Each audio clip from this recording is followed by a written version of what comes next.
विद्यार्थी मित्रो, आम्ही आज एकत्रित का जमलेलो आहोत तर जीवामृत कसे तयार करावे हे आम्ही तुम्हाला इथे जीवामृत कसे तयार करावे हे प्रत्यक्षात आम्ही हे करून दाखवणार आहोत। तर बघा, जीवामृत तयार करण्यासाठी काय काय लागणारे आहे साहित्य ते आम्ही प्रत्यक्षात घेतलेलं आहे। तर 2 लिटर पाणी, 100 ग्राम गूळ, 100 ग्राम बेसन आणि अर्धा किलो शुद्ध देशी गाईचं शेण आणि गोमूत्र 100 ग्राम असं आम्ही घेतलेलं आहोत। तर बघा, या सर्वापासून आपण इथे आता तुमच्यासमोर आम्ही करून दाखवणार आहोत की जीवामृत ह्या सर्व साहित्यापासून कसे करायचे।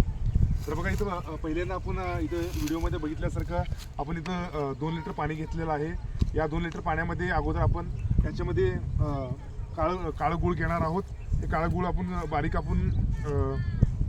बारीक याचं कूट करणार आहोत। हे कूट आपण सर्वात प्रथम अगोदर पाण्यात घालायचं। पाण्यात घातल्यानंतर त्यानंतर आम्ही याच्यामध्ये 100 ml देशी गाईचं गोमूत्र घेतलेलं आहे, ते आम्ही आत घालणार आहोत।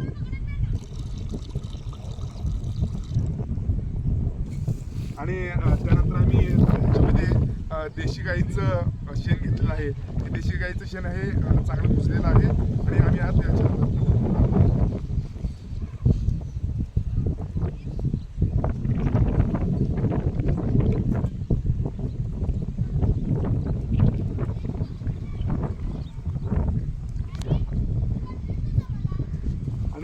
त्यानंतर आम्ही चण्याचं किंवा बेसनाचं पीठ 100 ग्रॅम घेतलेलं आहे।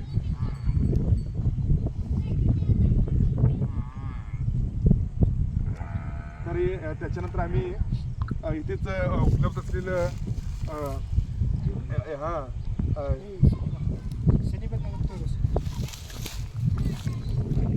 हे एक मूठभर आम्ही काळं माती घेतलेलं आहे। काळं माती पण ह्याच्यात टाकून घ्यायचं आपल्याला। बघा, इकडं पुढे घ्यायचं। इथं बघा, असं आपण सगळं मिश्रण करून घ्यायचं आहे। हे चांगल्या प्रकारे मिक्स झाल्यानंतर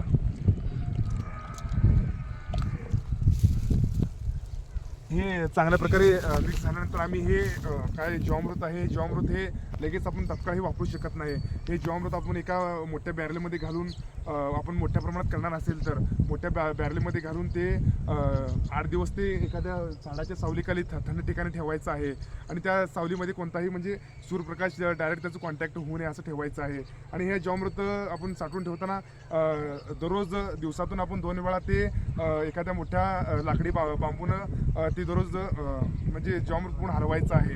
दिवसातून 2-3 वेळा हलवल्यानंतर हे असंच आपण 8 दिवस दररोज सकाळी आणि संध्याकाळी ते चांगलं मिक्स करायचं आहे। मिक्स केल्यानंतर आपण 8-10 दिवसानंतर ह्याचं चांगल्या प्रकारे ड्रिंचिंग करू शकतो आणि तसेच आपण हे फवारणीसाठी पण वापरू शकतो। आणि आपण कधी पण म्हणजे पाटपाणी देत असतो, पाटपाणी देताना हे आपण जीवामृत हे सोडू शकतो।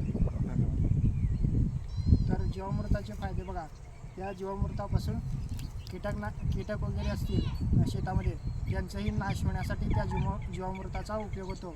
आणि पिकांवरील जो का पडणारा कीड तोही या जीवामृतापासून बचाव होऊ शकतो। अशा प्रकारे वेगवेगळ्या शेती क्षेत्रात जीवामृत हा अतिशय असणारा महत्त्वाचा हा एक घटक आहे। आणि तसेच हे जीवामृतचा आपण एक मोठ्या प्रमाणात फायदा आहे की जमिनीचं जैविक कर्ब काय वाढत असतं। जैविक कर्ब याच्यामुळे प्रचंड प्रमाणात वाढतं। आणि तुम्हाला माहीत आहे की गाईच्या गोमूत्रामध्ये, देशी गाईच्या गोमूत्रामध्ये काय नायट्रोजनचं प्रमाण आहे। ते नायट्रोजन जमिनीमध्ये म्हणजे पिकांच्या वाढीसाठी नायट्रोजन हे घटक खूप महत्त्वाचं आहे। आणि हे नायट्रोजनचा वापर आपण काय जीवामृतच्या माध्यमातून करतो तेव्हा कुठल्याही पीक हे जोमदार येतं आणि त्याच्यामध्ये काय हिरवगारपणा आहे तो टिकून राहतो। चालेल, धन्यवाद। जीवामृत तयार केलेला आहे। धन्यवाद। हे 48 तास सावलीत ठेवायचं.